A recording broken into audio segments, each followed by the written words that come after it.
네, 세상을 연다 박찬수입니다. 2부를 시작하겠습니다.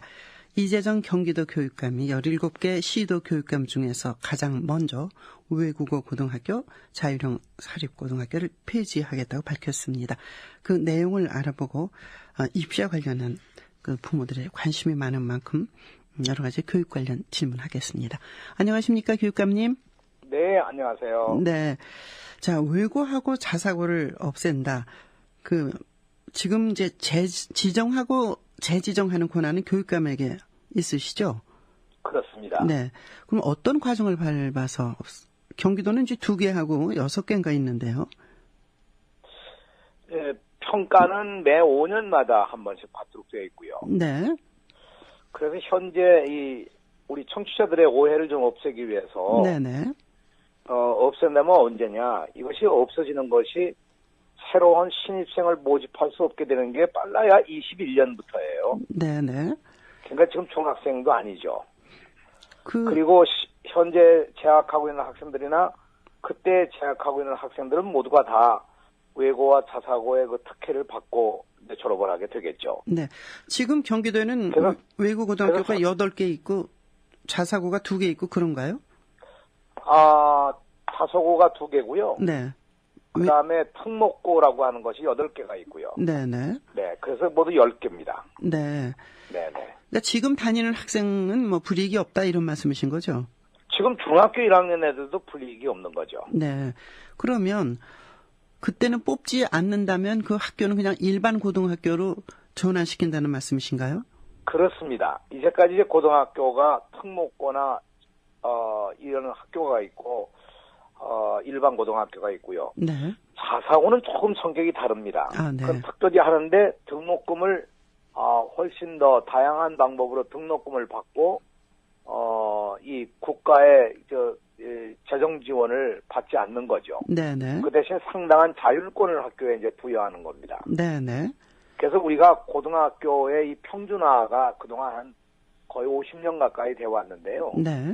이제 사실 이것이 거의 무력하게 되기 시작한 것이 특목고와 자사고 때문에 거의 무력화가 돼서 네네. 일반고에 다니는 학생들의 그 좌절감과 상대적 박탈감이란 건 대단해요. 네. 그래서 이제 우리 학생들에게 정말 보편적 교육을 시켜야 되지 않겠느냐 이런 뜻에서 이 안을 내게 된 겁니다. 예. 말하자면 평준화에 방점 찍혔는데 사실은 그 자사고의 전시는 그 자립형 사립고등학교는 그때 고교 평준화 시키니까 그 한계가 있지 않습니까? 그걸 보완하기 위해서 김대중 대통령 정부에서 도입된 제도인데 그런 대로 뜻이 있는 건 아니었나요? 그때 한계를 극복하기 위해서 우수하게 아이들을 기른다 이런 원칙이 아니었고요. 네. 고등학교를 좀 더 다양한 형태의 학교를 만들어 보자는 생각이었어요. 네. 교육의 방법과 이런 것들을 좀 더 다양한 방법으로 해서 학교의 자율권을 충분히 줌으로 해서 아이들에게 좀 더 네. 자기들의 그 적성과 이 소질을 개발해낼 수 있는 그런 학교로 만들어 간다는 거였는데 네. 실제로 이제 지나오다 보니까 그렇게 안 가고 오히려 대학 입시를 위한 준비 학원처럼 되어버린 거죠. 네. 네. 근데 이제 학교를 계층화한다든가 서열화한다든가 이런 정책은 참 나쁜 거니까 없어져야 되지만 한편으로는 그 수월성 교육을 포기하는 거 아니냐. 평등 교육으로 선회하기 위해서 일부 우수한 그 학생들을 키워낼 필요는 있지 않습니까? 교육감님께서도 그 시대 최고의 학교인 경기 고등학교를 나오셨죠. 그렇잖아요. 그건 또 어떻게 보완해야 될까요? 그 인류에 대한 병폐가 일부 학교들에게는 우수하게 어떤 평가를 받고 그 학생들에게 어떤 특혜가 주어졌을지 모르지만 네.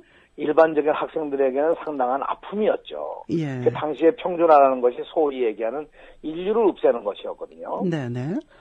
저도 지금 학교를 돌이켜보면 그 당시 학교 다닐 때 영어를 다른 학교들보다 2배, 3배를 배웠습니다. 네네. 그러니까 영어 성적에서 좋을 수밖에 없는 거죠, 네. 근데 이제 이걸 이렇게 하지 말고 정말 다양화하자. 네. 그것이 이번에 저희 생각이에요. 왜냐하면 고등학교 입학생 수가 거의 99%가 훨씬 넘습니다. 네. 그러니까 대부분 다 가거든요. 네. 근데 자사고, 특목고, 이제 외고 이것 때문에 중학교 1학년부터 과외들을 엄청나게 하는 거예요. 네. 그러니까 실제 중학교 과정이라고 하는 것이 이제까지 뭐 자유학기제도 하고 자유학년제도 하지만 네. 많은 사람들이 이제 이런 것 때문에 갈등을 갖고 있는 거죠. 네. 사실은 이제 세계가 인재를 키우는데 경쟁하고 있는데 이런 방법 말고 어떤 방법으로 그러면 인재는 키워져야 될까요? 인재를 키우는 건 이건 간단합니다. 이제 정말 새로운 시대에도 이제 다 우리가 보면 알겠습니다만 네네. 이제는 자기가 잘할 수 있는 게 뭔지 자기 적성이 어떤 건지 그걸 찾아가야 되거든요. 네네. 누구나 국영수 해가지고 여기서 점수 내가지고 우열을 다룬다 이거 가지고는 한 인간을 완성시킨다거나 발전시키긴 저는 어렵다고 생각해요. 네네. 그래서 제가 현장을 쭉 3년 동안 다니면서 학부모도 만나고 교사도 만나고 교장도 만나고 학생도 만났는데 네. 대부분의 큰 문제가 진로의 문제입니다. 네네. 근데 우리 교육은 지금 아시다시피 고등학교만 입학하게 되면 수능시험 준비하기 위한 그 과정밖에 없어요. 네. 학생들의 진로 잘하는 것, 잘할 수 있는 것, 그 분야를 더 좀 용기 있게 해주도록 해서 네. 발전시키면 아이들의 성숙도가 높아지는데 네. 이런 거죠, 문제의식. 제가 이제 질문 드린 거는 말하자면 편안하게 학교 다니는 게 얼마나 좋겠어요. 그런데 그러다 보면 국가의 그 수월성 교육, 인재를 키우는 교육이 소홀해지는 거 아니냐. 우리보다 앞선 나라들은 굉장히 프랑스 같은 경우도 아주 인재 키우는 그 제도가 상당하지 않습니까? 그런 걸 어떻게 키워낼 것이냐, 즉 하향 평준화되는 건 아니냐라는 우려가 있는 거 사실이거든요. 근데 인재라는 게 어떤 거예요? 뭔가 잘하는 아이들이 인재 아니겠습니까? 그렇죠. 네. 국영수를 기준으로 해서 잘하는 아이들을 갖다 기준을 삼아서 국영수 잘하는 아이들이 인재다. 저는 그거엔 찬동 안 합니다. 네, 그렇다면 대학 입시 제도가 바뀌어야 되는 거 아닙니까? 예, 그래서 이거를 일반 고등학교의 경우도 우리가 교육을 다양화시킬 수 있지 않겠느냐. 네. 그 안에 하나로 금년부터 부천시에 28개 고등학교를 전체를 우리가 어떤 교과목에 대한 중점 학교로 지정을 해서 네네. 그 교과 중점 학교를 합니다. 네. 외국어 중점 학교도 있고 과학 중점 학교도 있고 인문학 중점 학교도 있고 예술 중점 학교도 네. 있습니다. 그렇다면 학생들이 자기가 하고 싶은 분야를 찾아갈 수 있도록 만드는 거죠. 아니 그렇다면 외고 자사고 폐지하는 거하고 중점 학교로 지정하는 거하고 뭐가 다른 겁니까? 외고 비슷한 거 자사고도 아닌가요? 중점 학교로 바꿔 나간다는 겁니다. 아니 그러니까 이걸 폐지하고 그 중점 학교를 지정한다는 것하고의 차이가 뭐냐 이거죠. 차이가 큽니다. 하나는 이쪽에 그 외고 자사고의 경우는요. 네. 신입생 모집부터가 우선 전국 단위로 하거나 네. 경기도 단위 전체로 해가지고 먼저 일반고보다 먼저 학생들을 다 뽑아갑니다. 네네. 그러니까 실제로 우리가 예를 들어서 용인에 있는 어떤 외고라고 그러면 네. 학생 모집이 전국적으로 됩니다. 네네. 경기도 학생을 뽑는 것도 아니고. 네. 그래서 저는 이것을 이렇게 하지 말고 정말 학생들이 자기가 잘할 수 있는 분야를 잘하도록 만들어주는 교육을 하려면 네네. 아까 말씀드린 그런 중점 학교를 통해서 충분히 할 수 있거든요. 이건 법에도 보장돼 있어요. 네. 네네. 대학교 가기 위한 사다리처럼 이렇게 돼 있다 이런 말씀이신 것 같은데, 자 대학에다가 학생 선발권, 자율권을 줘야 된다 이런 의견도 많습니다. 교육감님은 이제 그런 시대에 대학을 가신 걸로 알고 있는데 그 제도는 어떻게 생각하십니까? 지금도 자율권이 있어요, 학교에요. 네. 자율권인데 대학 스스로가 지금도 거의 획일적으로 가고 있는데 네. 그러니까 이제 가령 서울에 있는 대학 같은 경우에 거의 외고하고 자사고 학생들을 거의 꽉 차버리고 말고요. 네. 일반 고등학교 애들은 사실 감히 엄두도 내기가 어려운 상황이죠. 네네. 그러니까 이런 것이 이제 처음부터 우리 아이들에게 출발점을 잘못 만들어주는 거 아니냐. 네. 그러니까 자기 집안의 무슨 재력이라든가 이런 거에 의해서 잘못 만들어진다면 네. 이건 교육적으로 정말 문제가 있는 거겠죠. 대입시 보면 이제 수능 시험을 자격 시험 정도로 비중을 낮춰서 그 정시를 아예 없앤다 할 때 수시 학생부 종합 전형도 결국은 이제 학부형들의 경제력 이런 거 정보력이 좌우된다 이런 경우가 많은데 차라리 정시 비중을 높이는 게 낫지 않느냐 이런 지적에 대해서는 어떻게 생각하십니까?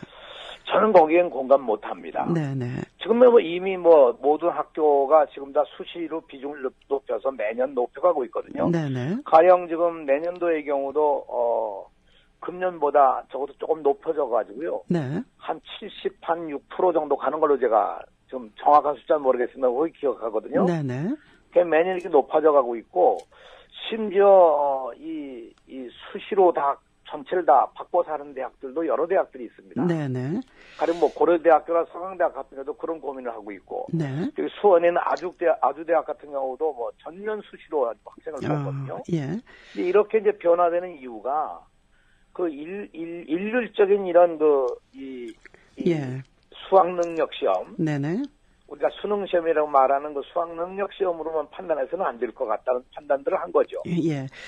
교육감님의 말씀 잘 알겠습니다만, 이제, 인재를 키워야 되는 수월성 교육과 평등 서열을 없애는 교육하고가 양립될 수가 있는가, 여기에 대해서 해법이 있어야 될 것 같은데, 자, 지정을 취소하려면 교육부 장관의 동의가 있어야 가능하다는데, 지정은 교육감님이 하시지만, 김상곤 교육장관 후보자 요새 청문회 앞두고 여러 가지 얘기가 있더라고요.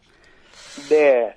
이건 뭐 교육부에서 절차에 따라서 할 수가 있고 절차를 가다이 시행령이거든요. 네. 바꿀 수 있다고 보고요. 아, 네. 근데 아까 우리 박 선생님 말씀하신 것처럼 그냥 우리가 수월성 교육이라는 거에 네. 저는 정말 아이들을 좀 더 상상력을 기를 수 있고 아이들이 잘할 수 있는 분야를 잘하게 만들어주는데 정말 전 인재를 기르는 그렇죠. 거라고 생각해요. 예.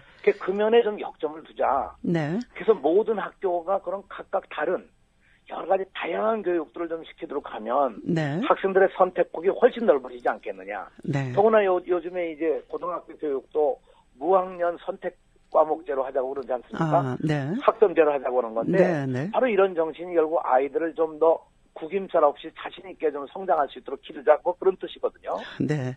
네. 알겠습니다. 이재정 경기도 교육감님, 교육이 네네. 바로 서도록 잘해 주십시오. 네. 네, 고맙습니다. 감사합니다.